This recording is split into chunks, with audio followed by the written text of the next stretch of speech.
আপনারা কেউ কি মনে কষ্ট নেবেন আমি যদি এই যে মাইক ম্যানের সাথে একটু কথা বলি? ওকে তিরস্কার করবেন? করবেন না। ছোট ভাই, তুমি আমার একটা কথা বলি, মনে কিছু করিও না। তুমি আজকে ঈশার নামাজ পড়ো নাই কিন্তু। হাসতেছেন কেন? আরে বলো, কোন জায়গায় আসছি ভাই? আপনার কি যে কোনো কথায় হাসেন? কথা বুঝবেন আগে, কত গুরুত্বপূর্ণ কথা বলতেছি।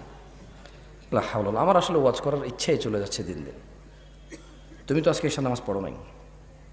হাসির কি হলো? ও পড়ে নাই নামাজ, মানে হাসির কি আছে এখানে? এটা আমি বুঝতে পারছি ও পড়ে নাই। এবার ওকে দিয়ে বলি, প্যান্ডেলওয়ালা আছে এই জায়গায়? প্যান্ডেলওয়ালা আছে? আজকে তোমাদের ভলান্টিয়ার কতজন? সবাইকে ডাকো। ওখান থেকে আমি মিনিমাম ছেলে পেলেকে বাইরে করবো যারা ঈশার নামাজ পড়ে নাই। সব বাইরে আছে না?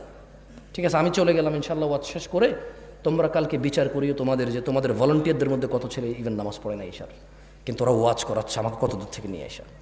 ওদের কথা হচ্ছে সারা বাংলাদেশের, সারা শিবগঞ্জকে হেদায়েত করে দেবে। তাহলে কোনো মানুষ আর খারাপ করবে না, সব খারাপ আমাদের।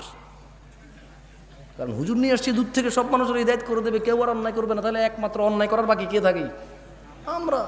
আমরা আয়োজন করে হুজুর নিয়ে এসে সবাইকে ফু দিয়ে হেদায়েত করে দেব।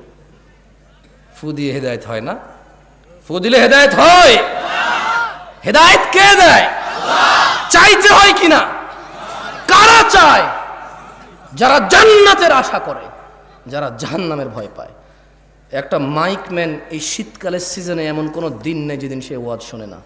এদেশের ওয়াজ যদি মানুষের খুব বেশি একটা কাজে আসতো, সবার আগে ও সবচাইতে ভালো মানুষ হতো। আমি ওকে খারাপ বলছি না, আমি ওকে মানুষ হিসেবে খারাপ বলছি না। আমার ওয়াজ যদি কারো কাজে আসতো, আমি বিলিভ করি প্যান্ডেলওয়ালা, মাইকওয়ালা আর স্বেচ্ছাসেবক ভলান্টিয়ারদের সবার আগে কাজে আসতো। কিন্তু আমি দেখেছি এদেশের আয়োজকদের মধ্যেই বেনামাজি, ঘুষখোর, সুদখোরে ভরপুর থাকে। দু একজন ভালো থাকে, দু এক